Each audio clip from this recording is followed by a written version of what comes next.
गवार बहू ने बनाया नए साल पर केक। माँ उठो ना, देखो दया को भूत लगी है। फुलवा बिछौना छोड़कर गौशाला में बंधी गाय को चोकर डालती है। देखो तो पूरी गौशाला में कितना गोबर फैलाया है लाली तूने। तू ना हमारा काम मत बढ़ाया कर, एक जगह रहकर कायदे में गोबर किया कर। अभी घर आंगन लीपना है, बर्तन मांजना है, कितना काम है। तभी गाय को पूंछ हिलाती देखकर सास गोमती कहती है अरे क्यों डांट रही है इसे, मेरी गांव की गोरी बहू। देखिए ना सासू जी, इसने गोबर का ढेर लगा दिया है, अब लगे हाथ उपले बांधने पड़ेंगे। नारायण का गरीब परिवार आलोकनाथ के बड़े बंगले से सटे पुराने कच्चे घर में बड़ी ही गरीबी में गुजर बसर करते हैं। परिवार में सास ससुर बहू बेटे चीनी है। घर का खर्चा उमेश पर है, जो कि आलोकनाथ के बंगले में ड्राइवर है।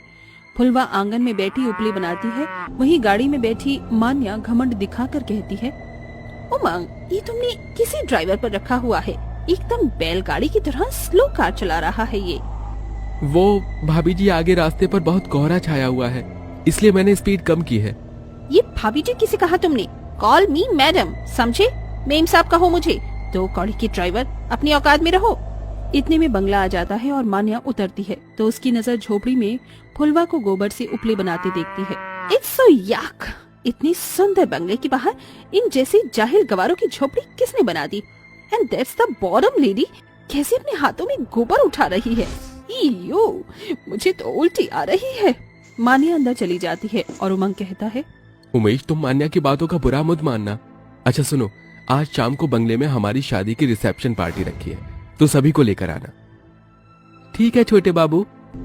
उमेश अपने घर आता है। उमेश बेटा, आ गया तू? कैसी रही शादी? बहुत आलीशान शादी थी बाबूजी।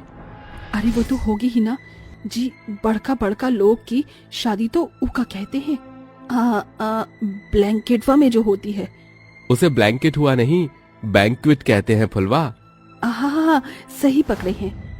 माँ, साहब ने हमको रिसेप्शन में बुलाया है, बिना तोहफे के खाली हाथ जाना अच्छा भी नहीं लगेगा। फुलवा, तुम्हें तो केक बनाना आता है, तुम बढ़िया सा केक बना दो, हम तोहफे में उन्हें केक देंगे। ठीक है जी, आप थोड़ा मैदा अंडा ले आइए, बाकी लाली ने दूध दिया है, मलाई हम उससे बना लेंगे। फुलवा बड़ी खुशी से बढ़िया सा केक बनाकर लाती है, जहाँ राजरानी उन्हें मान्या से मिलवाती है। बहू, इनसे मिलो, ये है गोमती बहन, नारायण भाई साहब, और ये इनकी फुलवा बहू। शादी बहुत बहुत मुबारक हो मालकिन, ये हमने अपने हाथों से केक बनाया है आपके लिए। मैंने तुम्हें कहीं देखा है, लेट मी रिमेम्बर। हाँ, या सुबह तुम इन्हीं गंदे हाथों से एक गाय का गोबर उठा रही थी। तुमने सोचा भी कैसे कि मैं तुम जैसी जाहिल गवार के हाथ का केक खाऊंगी? ये केक हम जैसे हाई क्लास लोगों के खाने लायक नहीं। ये कहते हुए मान्या केक गिरा देती है और फुलवा को गवार कहकर उसकी बड़ी बेइज्जती करती। फुलवा रोते हुए वहाँ से चली जाती है। बहू, ये तुमने अच्छा नहीं किया, वो कितने प्यार से केक बनाकर लाई थी। हाँ मान्या बहू, तुम्हारा बर्ताव बहुत गलत था। मामी जी, पापा जी, इन जैसी जाहिल गवार को ज्यादा मुंह लगाना ना मेरी आदत में नहीं है, मुझे पसंद भी नहीं। हाँ।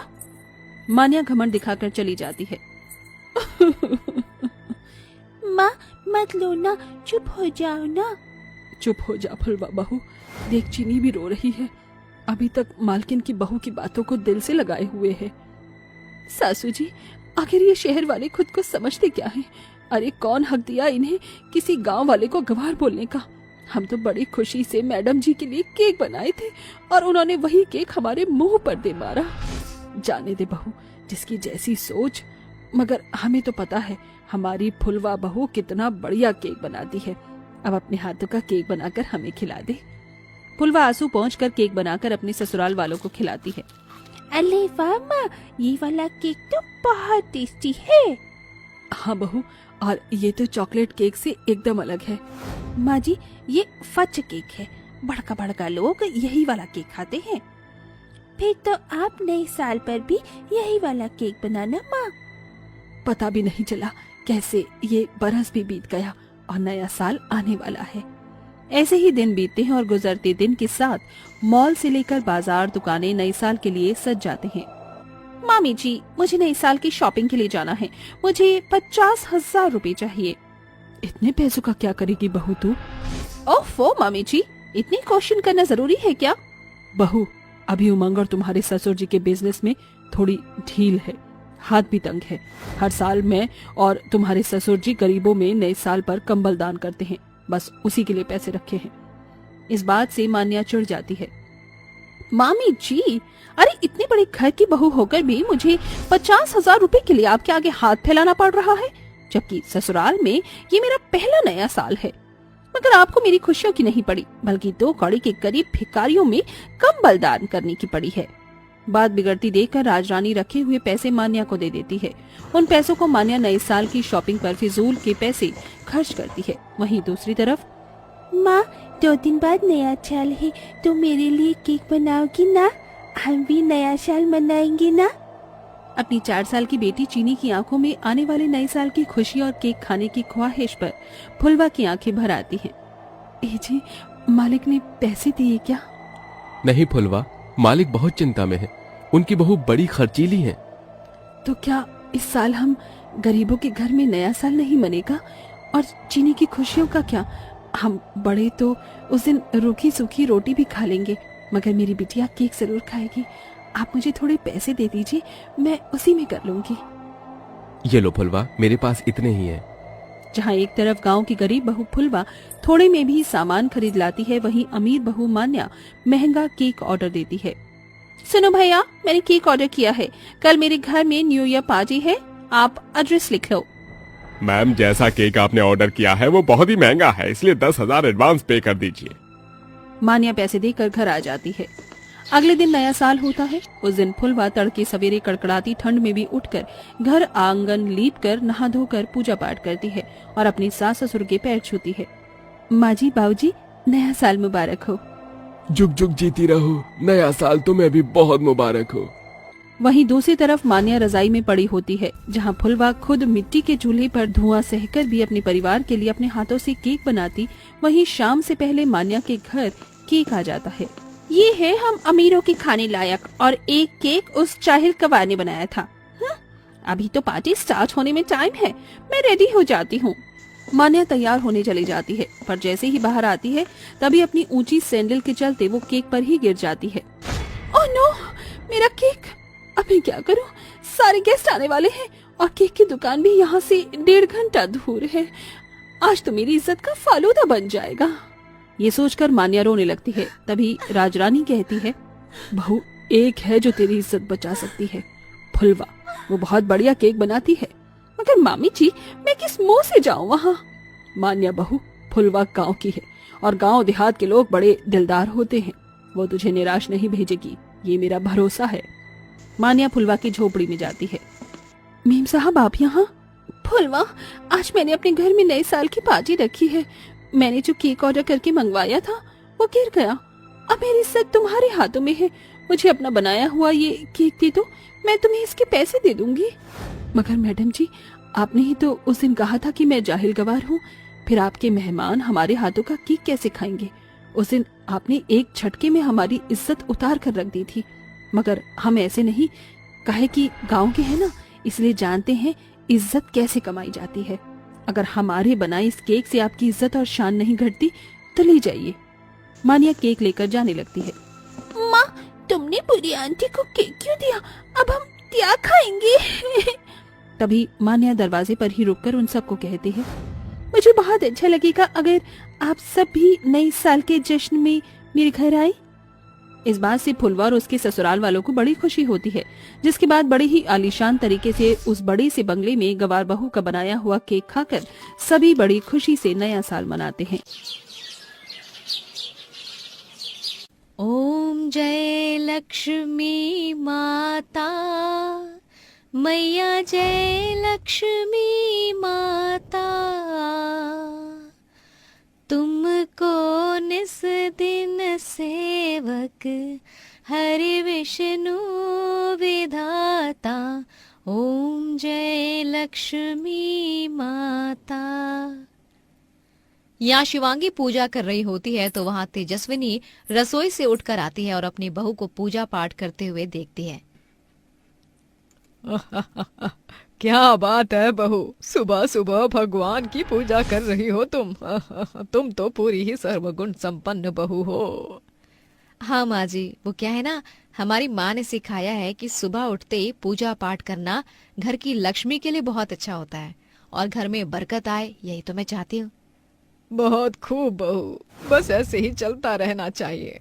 लेकिन हमारी विलायतन बहू कहाँ है जो छोटे छोटे कपड़े पहनकर इस घर में पधारी है? तभी बहुत तेज म्यूजिक की आवाज आती है। बाप रे बाप, देखो तो सही कितनी तेज म्यूजिक सिस्टम चला रखा है, पूरे घर को हिला दिया है। अरे जाओ शिवांगी बहू, देख कहीं सारे बर्तन नीचे गिरकर टूट ना जाए, पूरे घर में भूचाल जैसा आ गया है। तेजस्विनी ऐसे बोल ही रही होती है कि उधर उसकी क्रिश्चियन बहू बिस्तर से उठकर गाने पर डांस करने लगती है। मैं हीरोइन हूँ, मैं हीरोइन हूँ। तभी तेजस्विनी एनेस्थीसिया के कमरे में आती है और उसे कहती है, अरे बहू बस कर, हाँ? और कितना ज्यादा सर घुमाएगी हमारा? इतनी ज्यादा साउंड में तुझे पता है ना, ज्यादा तेज लाउड स्पीकर मेरी सेहत के लिए ठीक नहीं है। जी आपकी सेहत के लिए तो कुछ भी ठीक नहीं है। ये गाने तो मैंने इसीलिए बजाए हैं क्योंकि आज क्रिसमस है, आज मेरा दिन है, आज सेंटा क्लॉज के आने की तैयारी करनी है। हाँ बहू, मुझे भी पता है कि तू हमेशा क्रिसमस डे बनाती है, लेकिन थोड़ा सा अपने पहनावे में सुधार ला। है? ये तूने क्या पहना है? अरे गांव की औरतें देखेंगी कि हमारी बहू इतने छोटे कपड़े पहनती है तो क्या ही सोचेंगी। ओहो माँ जी, आप तो अभी भी ओल्ड जमाने में जी रही हो। अरे जमाने के साथ चलो। और फिर मैंने बचपन से ऐसे कपड़े पहने हैं, मुझे इन्हीं कपड़ों में कंफर्टेबल लगता है। समीर सो रहा है, देख रहा है अपनी पत्नी को, अपनी सास की एक नहीं सुनती है। आज मोहल्ले की औरतें जब घर पर आएंगी क्रिसमस पार्टी के लिए तो उन्हें कैसा लगेगा बहू के छोटे कपड़े देखकर? माँ आप चिंता क्यों कर रही हो? मैंने पहले ही एनेस्थीसिया की लॉन्ग ड्रेस मंगवाई है, पूरा गाउन है जिसमें वो पूरी ढक जाएगी, कोई उसे कुछ नहीं कहेगा और क्रिश्चियन लुक भी आ जाएगा। अरे हाँ, वो तो मैं देखती हूँ शाम को तेरी पत्नी क्या पहनती है और क्या नहीं। तेजस्विनी की एक बहू तो घूंघट वाली होती है जो कि बहुत ही संस्कारी होती है। वो पूरे घर में पूजा पाठ करती है, जिसके चलते तेजस्विनी उसकी बहुत तारीफ करती है। सभी लोग नाश्ते की टेबल पर आ जाते हैं, जहां शिवांगी सभी के लिए उनकी पसंद का नाश्ता बनाकर तैयार करके उन्हें देती है। आप सभी का गर्मा गर्म नाश्ता तैयार है, आप सभी नाश्ता कर लीजिए, उसके बाद मैं क्रिसमस के लिए घर को सजाना शुरू करूंगी। आह क्या खुशबू आ रही है खाने से।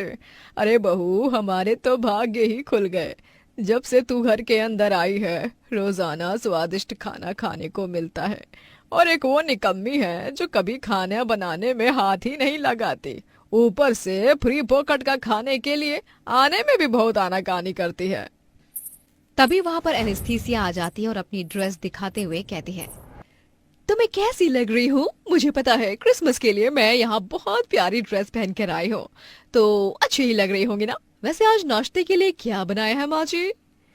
हे भगवान, जिस चीज का डर था वही हुआ। देखा, मैंने कहा था ना समीर, तेरी पत्नी किसी की नहीं सुनती है, इतने छोटे कपड़े पहन कर आई है।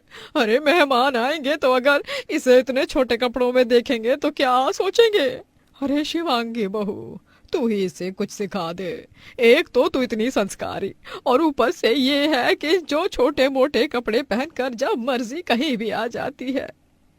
आपको दिक्कत क्या है मुझसे? हाँ, मुझे तो यही समझ में नहीं आता।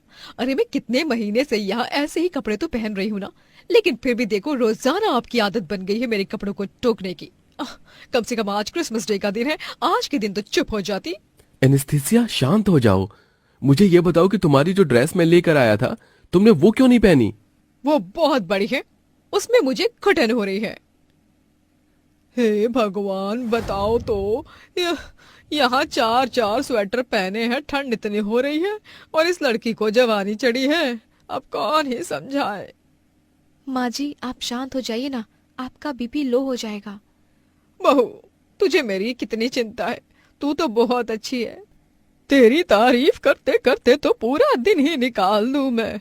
और इस एनेस्थीसिया को देखो, मजाल है कि अपनी सास की कोई बात सुन ले।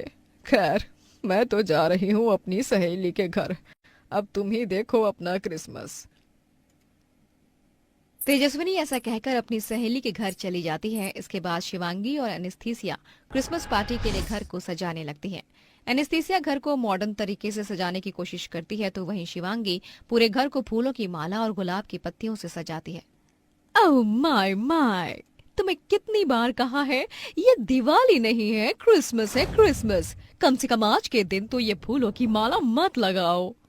लेकिन एनेस्थीसिया, घर सजाने के बाद तो बहुत ज्यादा खूबसूरत लग रहा है ना, तो चलो पहले क्रिसमस ट्री सजा देते हैं। दोनों बहू मिलकर क्रिसमस ट्री सजाने की कोशिश करती हैं, लेकिन उसमें भी एनेस्थीसिया को प्रॉब्लम होती है, जिसके चलते वो शिवांगी से कहती है, ओह बस बहुत हुआ, अब मुझे तुम्हारे साथ इस घर को नहीं सजाना है। आज तुम अपनी सजावट अपने तरीके से एक तरफ करो और मैं अपनी सजावट अपने तरीके से एक तरफ करूंगी। तुम जैसी गंवार औरत के साथ मैं क्रिसमस सेलिब्रेशन नहीं कर पाऊंगी। ये सुनकर घूंघट वाली बहू को बहुत बुरा लगता है। वहीं मॉडर्न एनेस्थीसिया अपने मॉडर्न तरीके से क्रिसमस डे को मनाने की कोशिश करती है, तो वहीं शिवांगी फूलों की माला से पूरे घर को सजाकर और फूलों की माला से ही क्रिसमस ट्री को भी अच्छे से सजाती है। पूजा की थाली से वो क्रिसमस ट्री की पूजा करती है और उसे जल चढ़ाती है। जैसे ही घर पर मेहमान आकर ये सब देखते हैं, वो सभी शिवांगी की तारीफ करने लगते हैं। अरे वाह बहू, तूने तो बहुत अच्छे से घर को सजाया है, कितना सुंदर लग रहा है। और तू तो क्रिसमस पर क्रिसमस ट्री की पूजा भी कर रही है। पेड़ को पूजना बहुत अच्छी बात है।